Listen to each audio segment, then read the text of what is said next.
Hai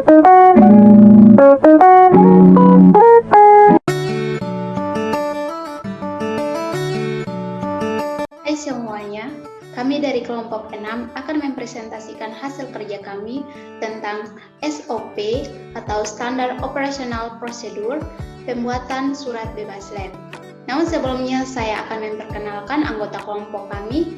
Yang pertama Fritonel Selan, yang kedua Gianeta AF Malmau, yang ketiga saya sendiri Sorenovia Dulim, dan yang terakhir Johanna AW Da Silva. Berikut ini adalah video presentasi kami. Ya, yang pertama tentang pengertian SOP. SOP adalah segala hal yang menyangkut dokumen singkat yang mudah dipahami dan digunakan yang menunjukkan poin-poin tindakan serta alur kerja suatu organisasi atau perusahaan. Manfaat SOP secara umum. Yang pertama, membantu dalam meminta pertanggungjawaban mahasiswa. Yang kedua, meningkatkan komunikasi yang efektif. Yang ketiga, membantu staf atau mahasiswa lebih mandiri. Yang keempat, membantu pengembangan karyawan atau mahasiswa. Dan yang terakhir, menjadi ukuran kinerja. Selanjutnya, pengertian surat bebas lab. Surat bebas laboratorium adalah dokumen yang tertera di mana pengguna laboratorium telah bebas tanggungan atas alat dan bahan penelitian yang telah digunakan selama kegiatan dilakukan. Ketentuan umum. Yang pertama, mahasiswa datang ke laboratorium untuk mengetahui apakah yang bersangkutan memiliki tanggungan alat atau biaya penelitian yang belum diselesaikan. Yang kedua, laboran mencermati daftar catatan penelitian untuk mengidentifikasi apakah mahasiswa yang bersangkutan masih memiliki tanggungan alat atau belum melunasi biaya penelitian. Jika mahasiswa tersebut masih memiliki tanggungan alat atau biaya penelitian, maka wajib melunasinya. Yang ketiga, laboran melakukan pengecekan daftar pemakaian alat laboratorium. Apakah mahasiswa tersebut sedang atau dapat merusak alat laboratorium? Jika belum mengganti atau memperbaiki alat tersebut, maka wajib memperbaiki atau menggantinya. Yang keempat, surat keterangan bebas laboratorium dibuat. Jika mahasiswa tersebut sudah bebas dari tanggungan alat dan bahan laboratorium, maka dapat dibuatkanlah surat keterangan bebas laboratorium. Yang terakhir, mahasiswa dapat mengisi formulir bebas laboratorium.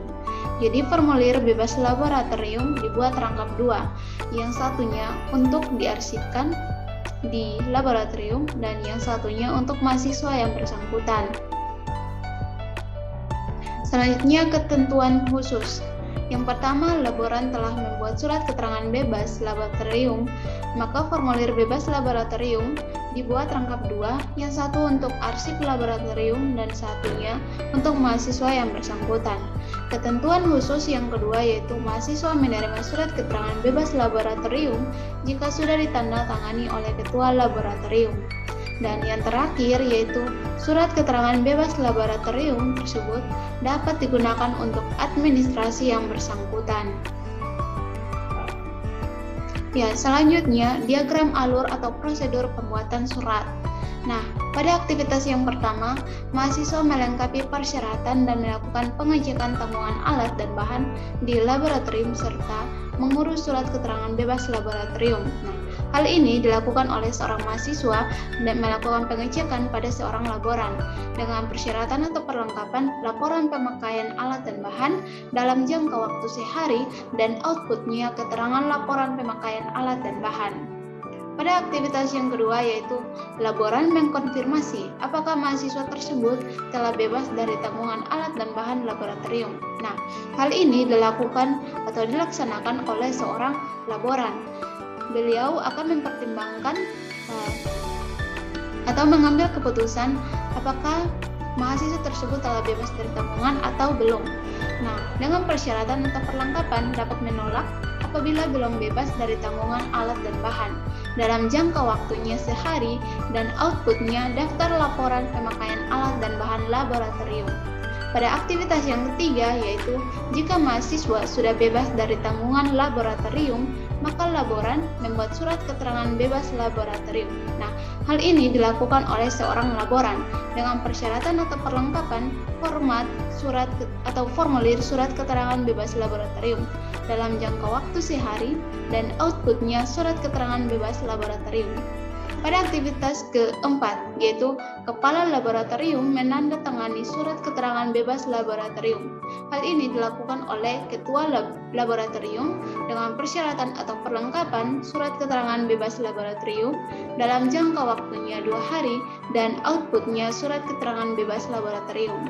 Pada aktivitas kelima, yaitu laboran memfotokopi surat keterangan bebas laboratorium dan membubuhi stempel. Yang pertama sebagai arsip untuk lab dan yang satunya untuk bagi yang bersangkutan, dan mahasiswa dapat laboran dapat menyerahkan kepada mahasiswa. Hal ini dilakukan oleh seorang laboran dengan persyaratan atau perlengkapan surat keterangan bebas laboratorium dalam jangka waktu sehari dan outputnya rangkap surat keterangan bebas laboratorium. Selanjutnya pada aktivitas terakhir, yaitu mahasiswa menerima surat keterangan bebas laboratorium untuk dipergunakan sebagai administrasi yang bersangkutan atau syarat penyelesaian studi. Hal ini dilakukan oleh seorang mahasiswa dengan persyaratan atau perlengkapan surat keterangan bebas laboratorium dalam jangka waktu sehari dan outputnya surat keterangan bebas laboratorium.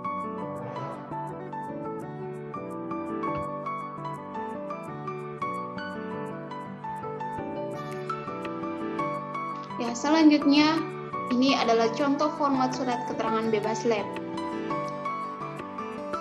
Yang di bagian atas sebagai nomor surat dan di bagian bawahnya ini sebagai pembuka atau salam pembuka dan di bagian ini sebagai isi. Jadi dapat saya bacakan surat keterangan bebas laboratorium dengan nomor dan Ketua Laboratorium Kimia Fakultas Keguruan dan Ilmu Pendidikan Universitas Nusa Cendana Kupang dengan ini menerangkan bahwa nama dapat diisi dengan nama mahasiswa, NIM, program studi, fakultas, perguruan tinggi, alamat, nomor HP atau WA yang dapat dihubungi. Nah, hal itu dapat diisi dengan identitas seorang mahasiswa. Dan isinya selanjutnya benar yang namanya tersebut di atas telah menggunakan fasilitas laboratorium kimia dan telah menyelesaikan tanggungan biaya fasilitas laboratorium dalam rangka melaksanakan penelitian skripsi dengan topik. Dalam sini dapat diisi dengan judul skripsi seorang peneliti. Kemudian di bawah bimbingan atau pengawasan dapat diisi pembimbing 1, nama pembimbing satunya, pembimbing 2, diisi juga dengan nama pembimbing 2. Selanjutnya penutup surat. Demikian surat keterangan ini dibuat atau dapat digunakan semestinya. Kemudian selanjutnya tanggal pembuatan surat dapat diisi di sini. Kemudian seorang pembuat surat, cap dan tanda tangan pembuat surat. Nama pembuat surat dapat diisi di sini sebagai ketua laboratorium, kemudian nanti akan dicap. Ya, sekian presentasi kami dari kelompok 6. Terima kasih.